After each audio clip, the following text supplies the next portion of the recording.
Salut les amis, j'espère que vous allez bien. On se retrouve pour une nouvelle vidéo sur Dragon Ball et aujourd'hui on va parler des différents leaks qui ont encore fuité sur le film Dragon Ball Super Hero, puisque depuis le 5e jour restant avant la sortie du film, on a des mini-trailers pour nous hyper jusqu'à la fin. Et d'ailleurs demain, il y aura le dernier mini-trailer de 30 secondes avant la sortie officielle au Japon. Donc je vous remercie vraiment de suivre mes vidéos de leaks sur le film, puisque vous êtes assez nombreux et ça me fait grave plaisir, vos likes, vos commentaires, etc. C'est super important. Et pour le coup, eh bien, les leaks qu'on a eu concernent le Cell Max, concernent Piccolo, concernent aussi Gohan et le trailer, en tout cas les trailers qui ont été dévoilés. On a à la fois du Goku, du Vegeta, du Broly.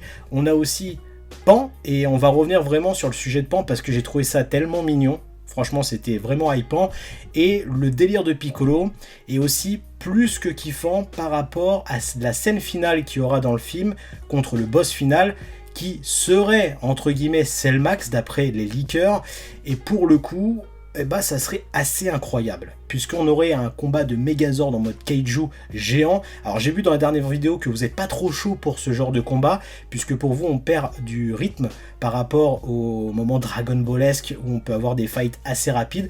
J'ai envie de dire, si c'est bien réalisé, avec ce qu'on a appris pour le personnage de Piccolo, ça peut être plus que badass. Alors bien entendu, il faudra vraiment attendre la sortie du film pour avoir un réel avis, mais je trouve que les leaks sont intéressants et le personnage de Piccolo est vraiment à l'honneur dans ce film, à côté de Gohan et avec la participation de Pan qui sert, je dirais pas de bouc émissaire, mais de cœur à ce scénario. Eh bien on va avoir un Piccolo, d'après le leaker donc DBS Chronicle, qui utiliserait sa forme de gigantisme. Et ça c'est cool puisque ça fait très longtemps qu'on n'a pas vu un Piccolo utiliser sa forme géante, et vous l'aurez compris, ça serait en adéquation avec le Cell Max forme géante, donc ce combat final qui opposerait à la fois Gohan, Gotenks, puisqu'on a aussi, d'après l'un des trailers qui a fuité, le Gotenks forme fat, gros comme moi.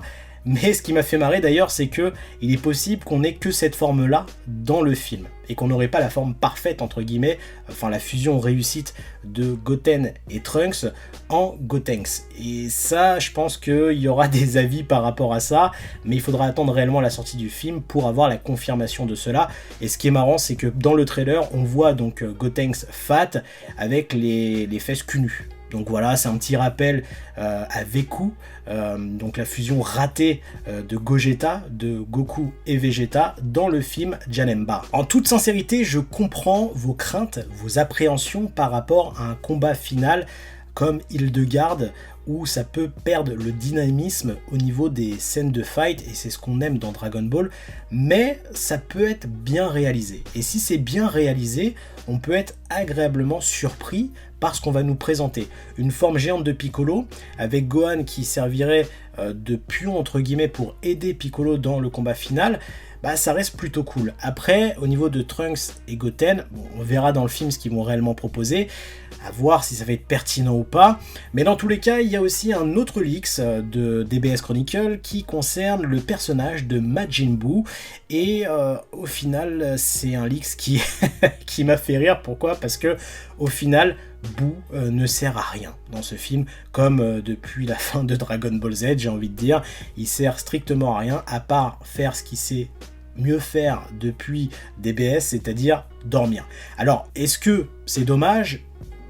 J'ai envie de dire, voilà, il faut trouver de la place dans un film, dans 1h40 de film, pour intégrer tout le monde, et je peux comprendre la non-utilisation d'un personnage de gros bout, comparé à Trunks ou Goten, ou même Gohan et Piccolo, qui sont les personnages centraux de ce nouveau film. Dans tous les cas, maintenant, on va aussi parler des OST que je vous avais révélé en termes de titres dans la dernière vidéo. J'ai eu la chance, comme la plupart des fans de DBS, d'avoir les audios, entre guillemets, sur YouTube et sur d'autres plateformes qui ont leaké par rapport à ce nouveau film. Et je vous avais parlé du titre qui s'appelait Lumière Orange, et qui est juste incroyable. Je vous invite réellement à l'écouter parce qu'on est sur un mélange de l'Ultra Instinct en termes de mélodie et de l'apparition dans Fukatsu no F du Super Saiyan Blue. Donc je pense sincèrement que, en tout cas cet OST va marquer les fans puisque ça va être accompagné du power-up de Gohan qui serait, d'après mon avis personnel, le Super Saiyan orange, enfin je sais pas comment ils vont l'appeler, mais en tout cas un Gohan avec des cheveux orange. D'ailleurs, fait intéressant, dans les trailers qui ont été diffusés du coup, depuis le J-5 entre guillemets, on a une petite image qu'on peut arrêter, qui est celle-ci, où je vous avais expliqué avant que ça sorte que pour moi, Piccolo allait se faire soulever à un moment du film pour que Gohan puisse avoir son power-up et son désir de protection, vengeance, etc. Et on voit à ce moment-là ce Piccolo avec un bras en moins en train de se faire tout simplement bousiller. Donc ça c'est intéressant, c'est ce que le trailer montre officiel. Et là où je félicite entre guillemets la communication de ce film Dragon Ball Super Hero, c'est qu'on n'a pas toutes les clés, on essaye de fabuler entre guillemets, par rapport à des théories, par rapport à des leaks, etc., pour ce qui va réellement se passer dans ce nouveau film. Et j'ai réellement apprécié le fait que pour l'instant, et j'espère qu'ils vont pas faire l'erreur demain, on n'a pas eu la révélation de la transformation de Gohan, ou du moins sa nouvelle maîtrise, etc. J'espère réellement qu'on puisse le découvrir, puisque même si on fait des vidéos là-dessus, eh bien ce n'est pas à 100% sûr. Et je pense que ce bonheur de découvrir quelque chose de nouveau peut être super intéressant, même si on a deviné le film à 99%. Maintenant, je vais revenir sur les 2 mini-trailers qu'on a eu concernant donc le personnage de Pan, et on a des nouvelles images où on voit qu'elle se tape contre des sbires de l'armée du ruban rouge, et j'apprécie réellement en fait ce côté-là. Pourquoi ? Parce que j'ai une Pan qui me rappelle indirectement son grand-père. Pourquoi ? Parce que elle va se taper de la même manière que Goku l'a fait en arrivant au QG de l'armée du ruban rouge, sans de technique de vol, etc. On est vraiment sur quelque chose d'assez simple au niveau de l'art martiaux, etc. Et c'est vraiment agréable à voir. On a aussi cette image avec Piccolo qui a fuité, où on a Pan donc, qui est en train de boire sa meilleure bouteille d'eau avec Piccolo.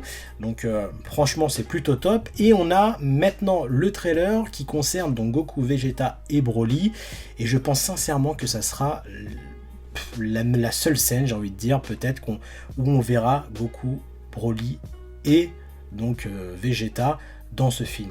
Ils n'auront pas d'importance par rapport à cet ennemi, etc. Ils sont vraiment tertiaires pour le coup, et je pense que c'est juste pour nous montrer que voilà, pendant qu'il y a la Terre qui est en train de se faire malmener, avec Gohan et Piccolo qui font tout pour sauver la Terre, eh bien on a Goku et Vegeta qui continuent leur entraînement avec la participation de Beerus et de Whis, accompagnés de Broly pour lui apprendre sa maîtrise et donc développer son pouvoir de Super Saiyan légendaire Berserker. Donc on verra comment ça sera emmené, mais pour moi qu'il ne soit pas important au film, franchement ça me dérange pas du tout. Pourquoi ? Parce que les fans de Gohan ont tellement attendu un retour du personnage de Gohan qu'il faut laisser ce film tel quel et le savourer, même si on n'est pas réellement fan du personnage, eh bien ça fait plaisir. Je voulais également revenir sur cette image qui a fuité en début de semaine concernant le personnage de Cell Max, donc le retour de Cell sans que ça soit réellement Cell, t'as compris. Eh bien ce Chara Design qui est présenté, ce Folix, eh bien c'est un faux, voilà. Ce n'est pas quelque chose d'officiel ou qui aurait fuité, etc. Donc c'est quelqu'un qui a fabriqué cette image. Après, même si, en soi, dans l'idée, le Cell Max peut ressembler à ceci. Dans tous les cas, voilà tout ce que je pouvais dire sur les derniers trailers et les dernières informations que j'ai eues, entre guillemets, à savoir que je peux comprendre encore une fois votre avis, mais je pense que ça peut être épique, hein. Sincèrement, un combat Gigamax, comme dans Pokémon, pourquoi pas avec Gohan et Gotenks qui essayent, qui tournent autour, ça peut être stylé. À vous de me dire ce que vous pensez de ces derniers leaks. Demain, il y a un dernier trailer de 30 secondes, je vais peut-être réagir si c'est vraiment intéressant, etc. Et après, on verra au compte-gouttes si je parle du film ou pas, parce que, en toute sincérité, j'aimerais le découvrir réellement au cinéma avec la transformation de Gohan, mais voilà, on est sur une chaîne d'information, de théories et de spoilers, et malheureusement, je suis abonné à beaucoup de comptes sur Twitter, et ça va être très difficile de ne pas se faire spoiler malheureusement, mais dans tous les cas, c'est le jeu, ma pauvre Lucette. À vous de me dire tout ce que vous avez pensé. N'hésitez pas à liker, à partager, à vous abonner à la chaîne YouTube. Je vous fais des bisous. À très bientôt. Tchuss!